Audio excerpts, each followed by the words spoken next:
let's talk Halloween project ideas.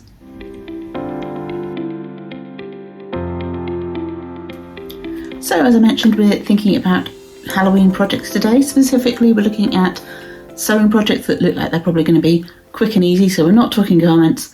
And to do that, we're going to be looking at Pinterest. So I'm recording my screen, so I'll get that up for you to see, and we'll have a little look through at some of the things that I've been picking out on my Pinterest board. I will include the link to my Pinterest board down below for you, so you can go and have a look yourself and click through to any that interest you. There will be more on there than we talk about today specifically. You'll see them as I'm scrolling through.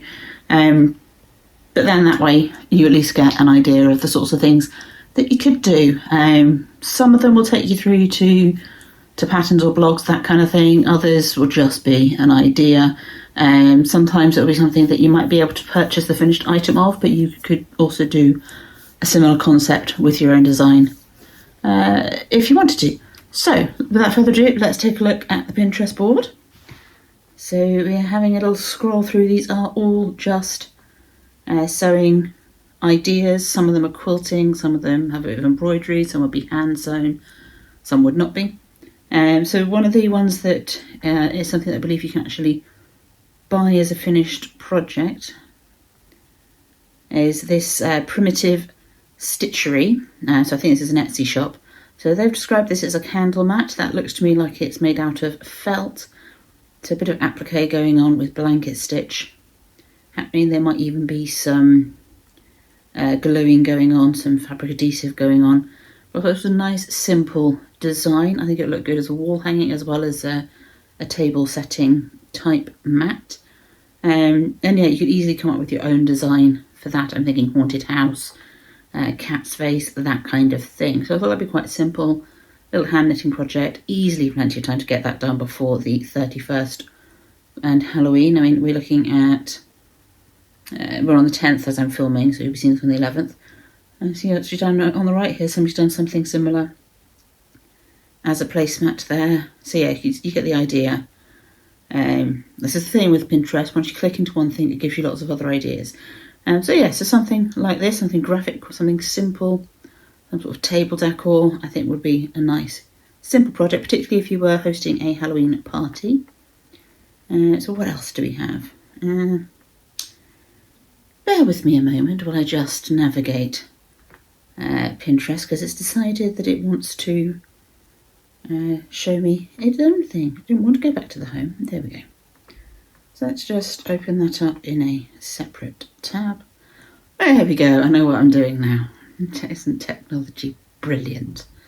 Okay, so moving on from the placemats, we also have the concept of cushions. There will be a few sort of cushiony things coming up. This one grabbed my attention. It's a little patchwork quilted ghost, so rather cute. So if you're looking for more of a kawaii type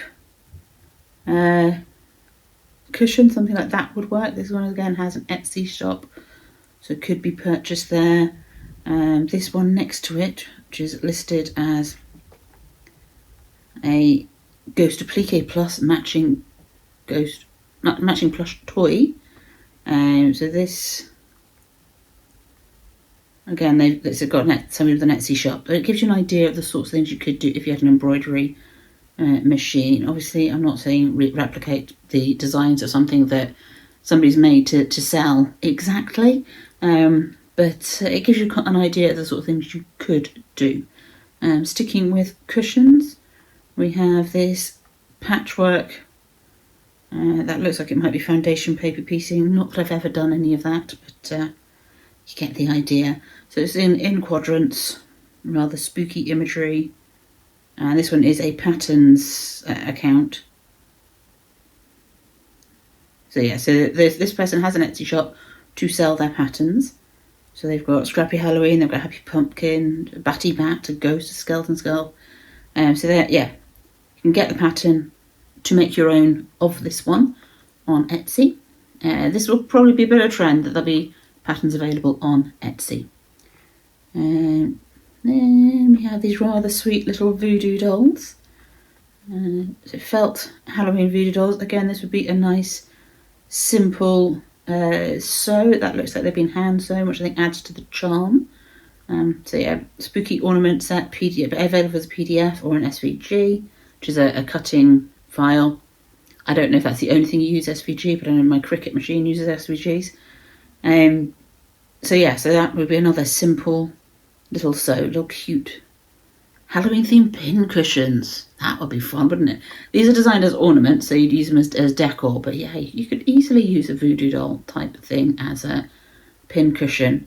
So another example here as well of the voodoo dolls. Spiderweb cushion, rather sweet little ghost. So this one you get a PDF tutorial for a boy and girl ghost with their own little garland. A bit of bunting going on. Should never go too far wrong with bunting. And again, it's similar sorts of ideas of things popping up once you click through that imagery. I thought these Frankie ones were very cute as well, so we'll open that one up. So this one's pillow, a toy and a keychain, so Frankie in 3 different sizes. Again, you get that as a PDF pattern with tutorial. Done it again, haven't I? That button? Yeah, that takes me back to where I want to be. We've got some shaped cushions, so a cat, a moon and a witch's hat. Rather sweet little pumpkin dolls. You get the gist of where I'm going, don't you? Eyeballs as cushions. This one I thought was a rather nice idea. If you're somebody who needs something a little bit more subtle but wants to wear something Halloweeny for Halloween itself, applique ghosts. Or wedding onto whatever garment you've got. Nice little bat one there. And so that would be a nice, easy project for upcycling something you've already got that already fits. Say you, like me, work in education and want to wear something spooky for the last sort of few days before the event itself. This would work. So,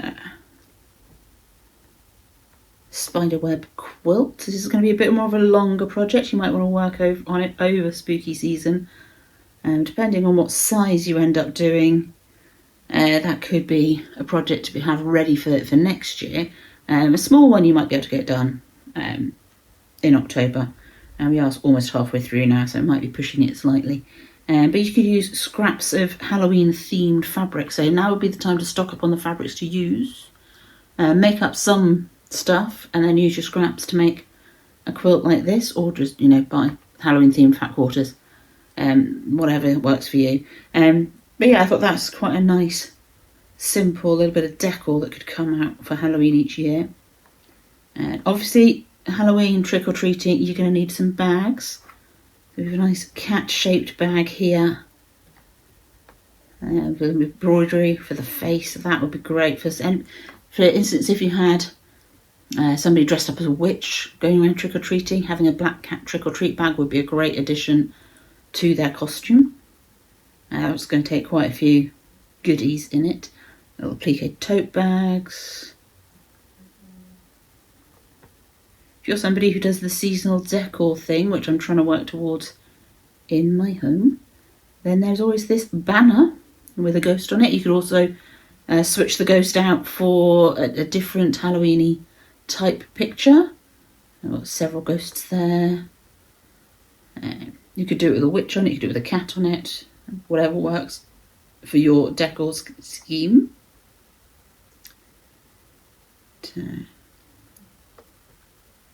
This one, is this one sewn? I feel like this is crept in as an outlier. Oh no, there is some sewing on there, there is some stitching on there. So little mini witches hats as a garland. That would be nice decor for a party. So if you have people coming over for Halloween itself, potion bottles an example there. You could do anything. There's as I say, little pom-pommy witches. They look quite cute. They're not sewn, but they look quite cute. So lots of different options of small things that you can make with scraps of fabric to turn into garlands and bunting and that kind of thing to have as decor around for a party. My American friends will be interested in this sort of thing more than we would be over here in the UK with the candy corn cushion.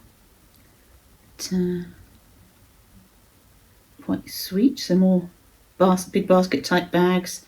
You could do a bit of quilting on to give them a bit of structure, spiderweb placemats, Halloween masks.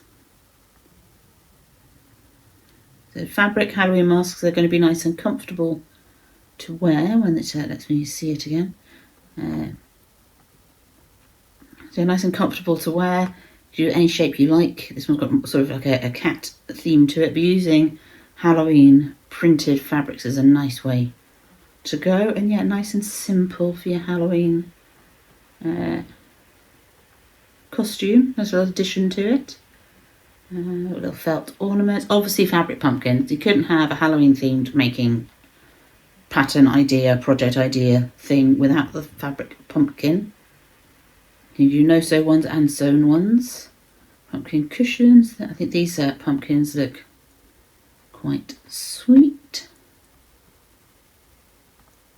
They're not going to take very much fabric. Again, a great use for scraps. You could also do like scrunchies as well out of scraps of fabric. Obviously, we need to have a witch's hat in the mix too. So this one's a nice patchwork one.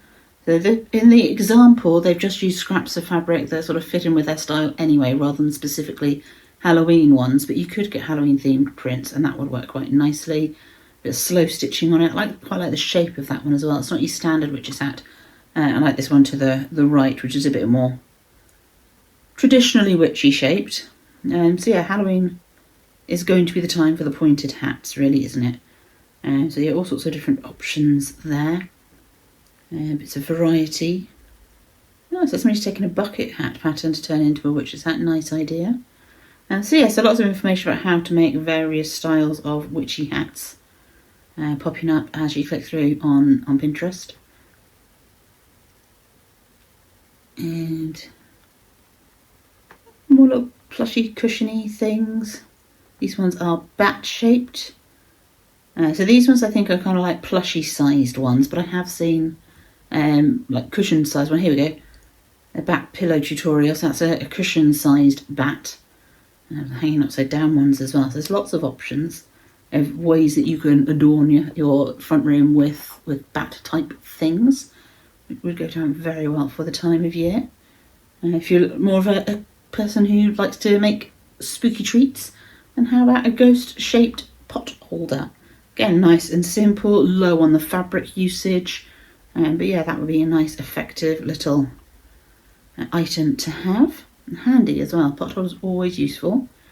And yet more garlands, so we have a little ghosty shaped bunting here. So yeah, lots of little ideas, all under a theme, also using those typical Halloween imagery, so the bats, the ghosts, the pumpkins, the witches, and a mixture of the small and the large.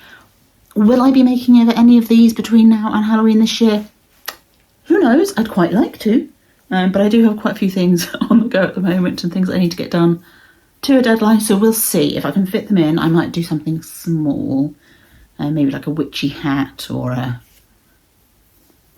stuffed ghost, or one of the little voodoo dolls. They look quite cute. So yeah, so we'll see if I manage to get any made myself this year. But let me know down below if any of them have sort of grabbed your attention, things that you want to make for this year. I'm certainly going to be keeping a few in mind to make for future years, even if I don't get any done this time around. Because I don't think they're going to take very long, and some of them would be easy to do by hand, like those little voodoo dolls. They'd be quite easy to do by hand. Some of the appliques, that can be done by hand. Just get a plain t-shirt, plain sweatshirt, and put a little bit of a spooky applique on it. Be nice and handy. You could do the same to a plain cushion cover and zhuzh it up a bit for the season. If I had little trick-or-treaters, then I would certainly be looking at making them a receptacle for sweeties as they go around bothering the neighbours. But yeah, some nice little ideas there, some fun stuff, some cutesy stuff. Very tempted by a voodoo doll pin cushion. It's just something about it. So there we go. Thank you so much for spending some time with me today. I look forward to seeing you in my next video. In the meantime, there's this one here that may be of interest to you, and I will see you soon. But until then, happy crafting and bye-bye for now.